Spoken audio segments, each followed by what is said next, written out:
சுவிசேஷம். இந்த நாளுக்குரிய தேவ வார்த்தை.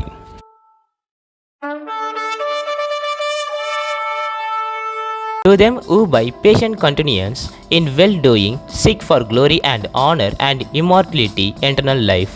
Romans 2:7. సక్రియలు ఓపికగా చేయుచు మహిమను ఘనతను అక్షయతను వెతుకు వారికి నిత్య జీవమునిచ్చును. రోమేయులకు రాసిన పత్రిక 2వ అధ్యాయం 7వ వాక్యం. சோர்ந்து போகாமல் நற்கிரியைகளை செய்து மகிமையும் கனத்தையும் அழியாமையும் தேடுகின்றவர்களுக்கு நித்திய ஜீவனை அளிப்பார். ரோமர் 2:7. அன்பின் தேவ பிள்ளைகளே, நாம் சோர்ந்து போகாமல் தேவனுக்காக செயல்பட வேண்டும் என்பதற்காகத்தான் தேவன் நம்மை தெரிந்து கொண்டார். அதற்கு ஆதாரமாய் நம் வேதத்திலே பவுல் அப்போஸ்தலனை பாருங்கள். எத்தனை சூழ்நிலைகள் வந்தாலும், நெருக்கங்கள் வந்தாலும், நிந்தனைகள் வந்தாலும், கல்லடியே ஏற்பட்டாலும் அந்த இடத்திலும் சோர்வின்றி தேவனுக்காக ஓடுகின்ற தேவ பிரசன்னத்தை பவுல் அப்போஸ்தலன் பெற்றிருந்தார்.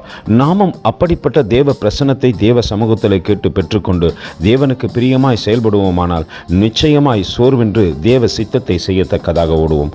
அப்படி நம்மை அர்ப்பணித்து தேவனுக்கு நேராய் தாழ்த்துவோமா?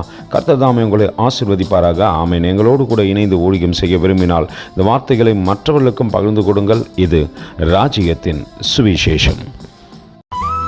Thank you for watching. God bless you.